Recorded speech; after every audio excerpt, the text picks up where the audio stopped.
We are honored to have Joe Ball with us today and hear from this man who embodies the very spirit of Newark Academy. Moments ago, I urged our graduates to stay connected with a strong sense of community. Joe, you are a pillar of this community, and I fully expect to see you back here at NA on a very regular basis. Please join me in welcoming NA faculty member, friend, and colleague, Joseph Ball, to address the Newark Academy class of 2016.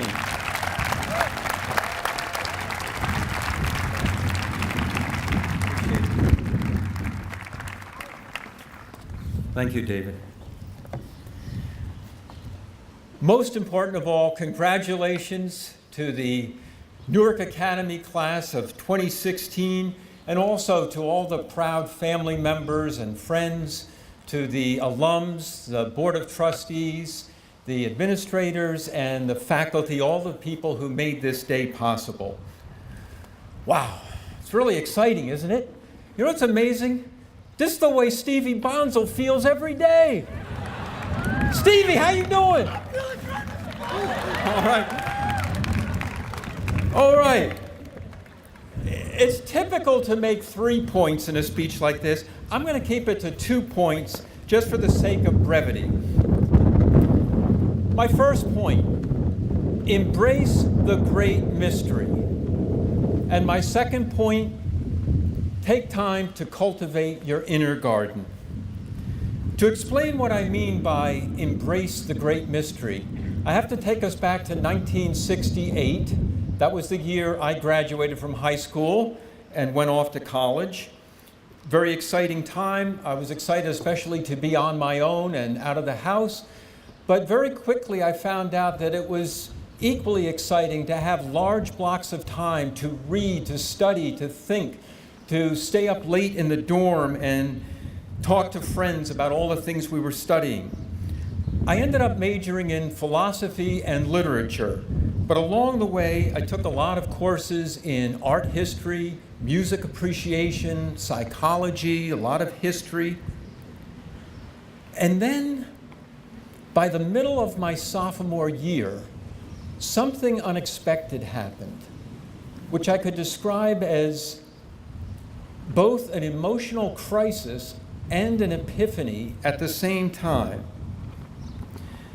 I was gaining a lot of knowledge, but I realized that I lacked any real wisdom.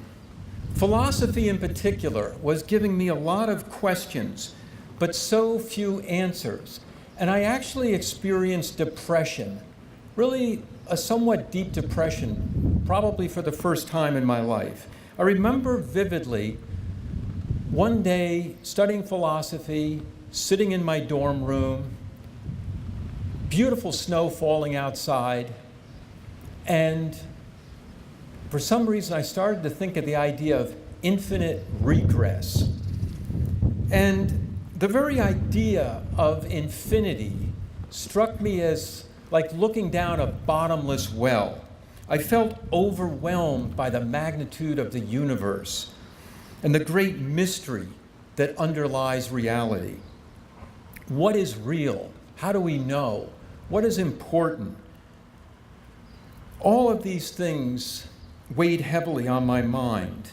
And it was just being human that seemed overwhelming to me.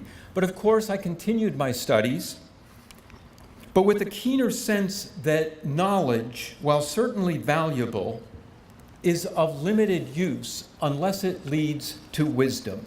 And then at some point, I came across a quotation that really struck me. It was from the book of Ecclesiastes in the Bible.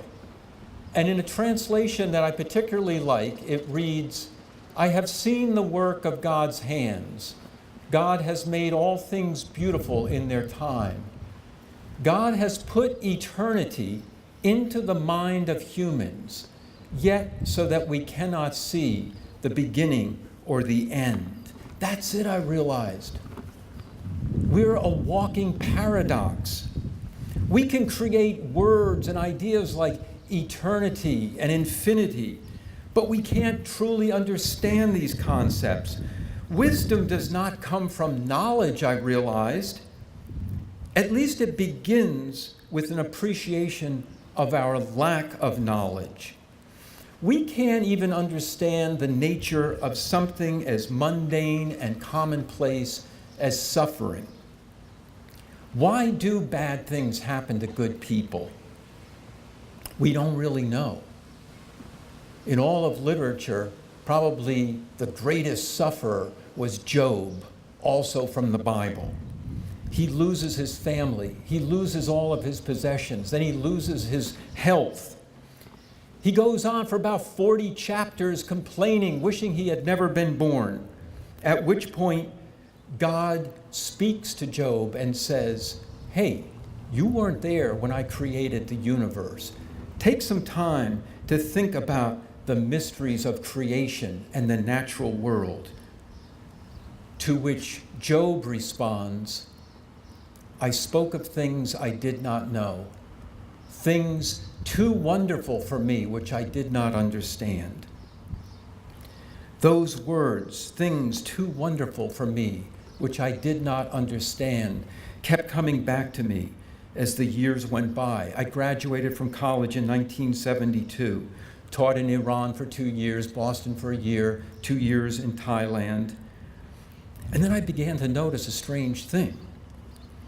As crazy as it sounds, increasingly, there were times that I felt like Lord Krishna's mother. Maybe some of you know the story from the Hindu tradition. Baby Krishna is mischievous and likes to steal the sweet butter. And one day his mother catches him and says, Baby Krishna, open up your mouth. I think you're hiding something in there. And with a little grin, Lord Krishna opens his mouth. And of course, he is God in human form. And what does his mother see?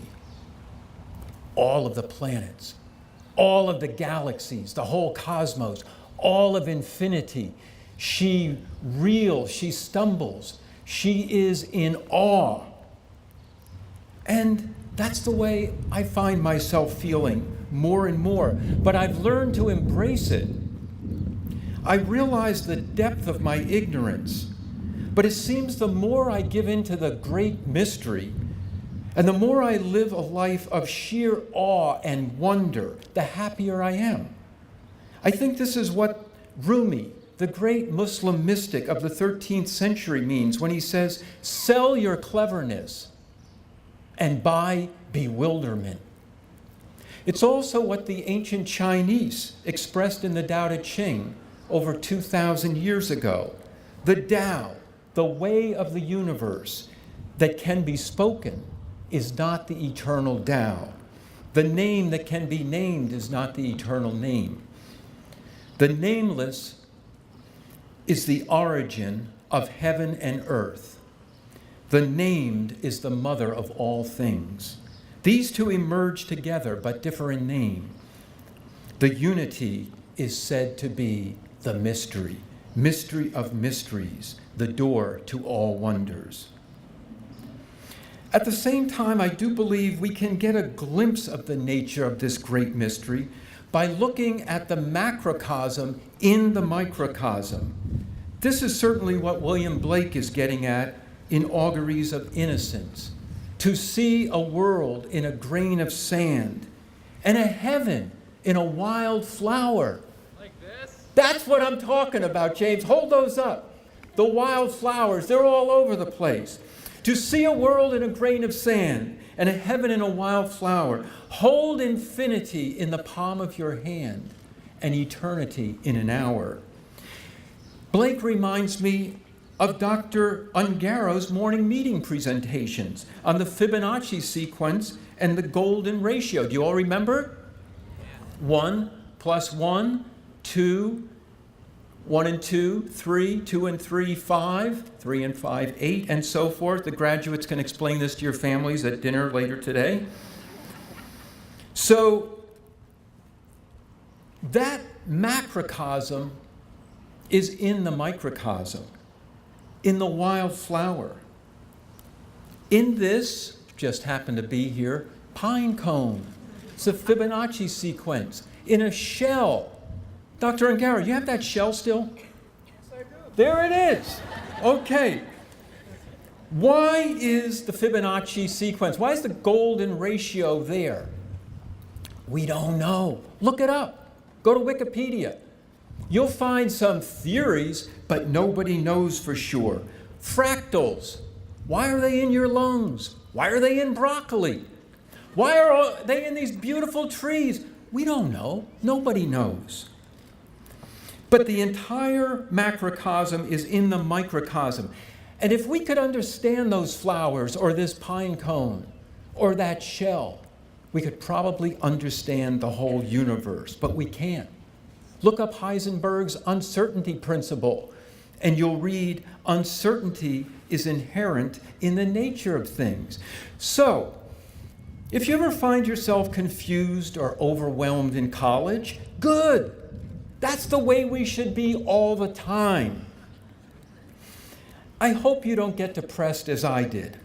But if you do find yourself overwhelmed and at times perhaps depressed, go outside and find a pine cone or some wildflowers or a shell and just look at it and embrace the great mystery. Live a life in awe of the utter majesty of this magnificent creation. My second point is briefer. Take some time every day to cultivate your inner garden.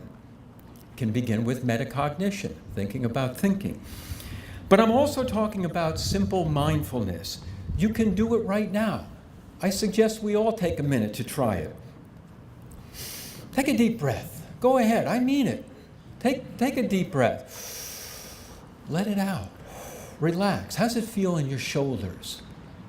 How's it feel in your arms, your neck, your stomach?